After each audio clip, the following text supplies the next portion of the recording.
I bid you all good morning, good evening, and good night, wherever you may be watching this transmission. It's your boy, it's your man, Mike Martins. Guys, thanks for being part of the channel, subscribing, and sharing our videos. Okay, guys, there's lots going on. Don't forget to, if you can, set your reminders here for Mike in the Night and Trends in the Housing Market, where we go live and take on open calls, depending on what topic we're talking about. Be part of it, and a lot of back shows here if you want to see, and to see if it's a channel you'd call into to discuss or be part of discussion. All right, guys, this is something I really don't want to bring up, but it's all over the place. I don't even know which articles to put up for it because there's so many articles out there from so many different publications. So I got this one here from The Hill and everything. So we'll go over some of the articles here. Here it is, guys. Chinese ministry warns Xi of armed confrontation with U.S., says report. Now, you know how things start resonating and things start happening, and then they start happening, and they start rolling and just keeping on building up like a huge snowball. It starts like this. It starts with basic conversation and basic language. Then they go back 3 months from now and say, we told you this was going to happen. I really hope this does not happen. There's already enough people. There's already enough conflict. 2020 has been the worst year on record. The worst on record. Since, I guess, 1918. You know what I'm saying? So a report from China's top intelligence ministry presented to President Xi Jinping warned of growing anti-Chinese sentiment around the world and raised a possibility of a military conflict with the U.S.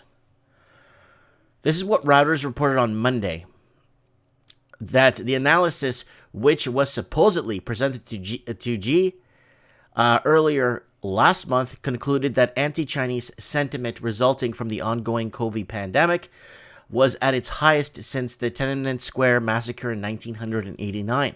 The report was created by the Chinese Institute of Contemporary International Relations, a think tank affiliated with the Ministry of the State Security. The worst-case scenario outlined by a report apparently indicated that the possibility of direct military conflict between the United States and China as a result of the growing dispute over Beijing's early response to its COVID outbreak. The Trump administration has accused China of covering up official information about the virus, including altering death tolls and total infection counts. So, now, let's take a full 180 on this. If this happened in America, let's say this happened in America, would America be 100% transparent at first? Do you think America would want to rattle cages or scare the public? Right? We have to see that in on a full 180 scale too. America needs to step back and say, you know, if it was us, I don't know what we tell our people. I don't know how long we could keep it a secret. Because nowadays, news needs to go out. Mainstream media needs to go out there and apologize for getting caught. So basically, something happens, somebody catches on to it, it goes crazy on social media, then the mainstream media needs to kind of do its job and kind of report on it, because they're basically apologizing for getting caught. So, U.S. uses COVID to challenge Chinese Communist Party's grip on power. So basically saying, hey, you got you have your citizens in check. What's going on? And Trump's administration portraying crisis as an example of danger Beijing's leadership poses to China and the world.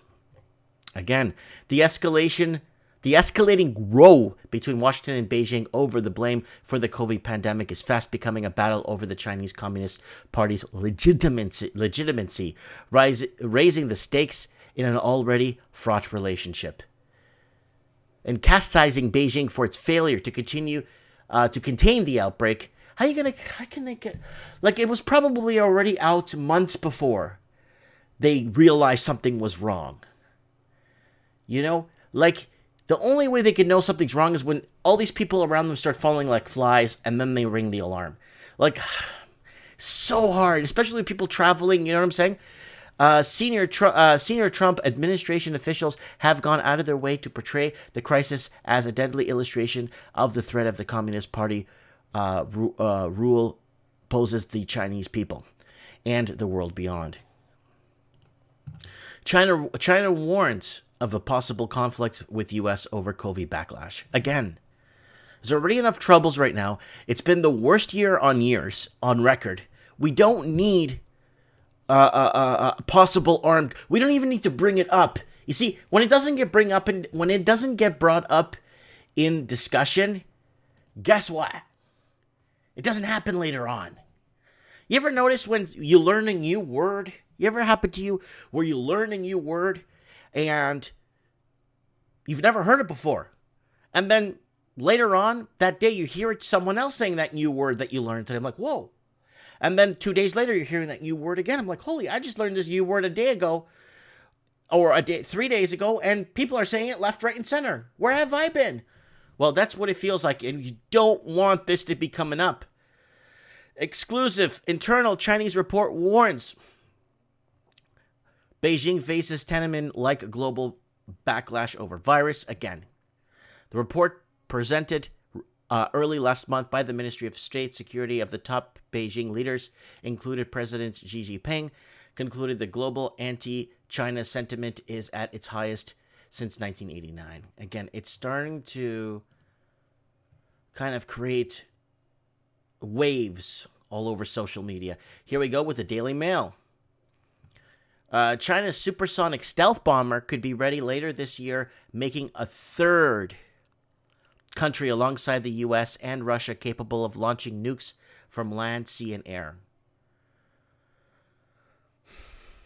There's so much more things they could be researching. To be honest with you, there's a lot more important things that could be researched that could help. Stealth bomber Xi'an H-20 has been in development for a number of years. Beijing is considering rolling it out this year amid escalating global tensions. It would complete China's nuclear triad and double its strike range. And we all know that China has been extending its reach in the South China Sea. There it is, the new supersonic stealth bomber. Could be ready later this year. So we're going to start to see a new arms race. I have a feeling we're going to start spending more on the military-industrial complex. They're going to start passing executive orders that we need more money in the military. China accuses the U.S. of launching unprecedented propaganda warfare and even blames Trump for impending global efforts to fight COVID after the president accused Beijing of a cover-up. So again, but it's not like China is in the clear themselves, because they've launched tons of propaganda, brainwashing a lot of their citizens and misleading a lot of their citizens, and who's in the clear here? You know what I'm saying? Would China use nuclear weapons first in a war with the United States? So, okay, here we go. Admiral Charles A. Richard, the head of the U.S. Strategic Command, recently told the Senate Armed Service Committee he could drive a truck through the holes in China. No first use policy. But when okay, so it's saying, okay, here's the China's first no use policy on paper. Okay, the hole is so big on this report, you could drive a truck through it. That's how many holes there are in the no use policy, no use first policy. Asked him why he said that, Commander Richard backtracked, described China's policy as very opaque, and said his assessment was based on very little information.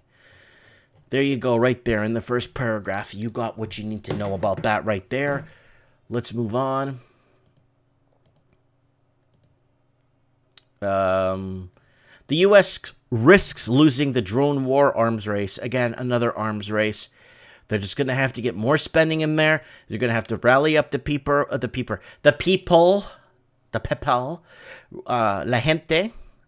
gente, all the people to get basically riled up on this. And man, who knows what this is going to lead to. And U.S. military calls for another... Oh, here it is. Sorry, I should have read this first.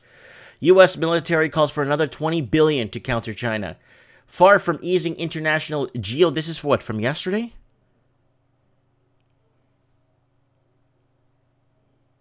Oh, okay, it's from a few weeks ago. Okay, I'm thinking, what is this? It's like the year is flying by. Far from easing international geopolitical tensions, the outbreak of COVID has plunged capitalism into a deep crisis and exacerbated pre-existing rivalries beneath nominal international cooperation. The preparations for war continue apace. So I know that there's been a couple of military parades here and there, a couple of a hypothetical scenario in the China Sea. It is generally known that the modern world has a great interest in the East Asia region, where some of the greatest superpowers in terms of economy, strength, population, and military capabilities are focused. For instance, Japan is a technological and economic giant, and at the same time, it is close ally with the United States. Since the end of World War II, it may not be a nuclear power, but no analyst can seriously underestimate the ability of the country's self-defense forces. Across the China Sea lies the greatest power of Asia, the People's Republic of China. Oh yeah, they have a huge... I think they have the most manpower. I think China has the most... I know North Korea has a lot of manpower too, like a lot of people in uniform, right? It can be seen as equal to the unique superpower of the international system. The United States, economically and commercially powerful, it keeps a nuclear arsenal and armed forces that are constantly evolving technologically, although they are not as powerful as the U.S. respectively. So, what is happening? What is happening, guys? Like, this is something, this could, you know, I'm just putting this out there. This could be a big problem. Okay? And I'm not for big problems like this. This is like a big deal that I don't want to see getting out of hand. You know, okay, propaganda here, slander here, you know, just talk each other down. That's great. They're doing it to each other. They're at war with each other. One leader and one leader. That's great, but don't put people out there to fight their wars. You know, I understand armies are good for personal defense, defending your country, defending your way of life, defending your borders, defending your people, that's what our tax dollars are supposed to be, the representation of a military, to protect one's country, right? A foreign intervention, it starts getting tricky, and then it gets very political and geopolitical, and there's a lot of countries that the United States is in that they shouldn't be in, period. And it's costing taxpayers, and it's just, I'm not going to get into that right now. But then, you know, you got China, that's more of an economic, you know, creating that road and that sea trade routes and stuff, and doing more of an economic takeover, financial takeover, not a military one. Then you got, you know, the European Union that's falling apart. You got Australia that's getting completely bought out economically. So man, this is a massive 4D, 5D chessboard with all kinds of levels. We don't know if we're in checkmate.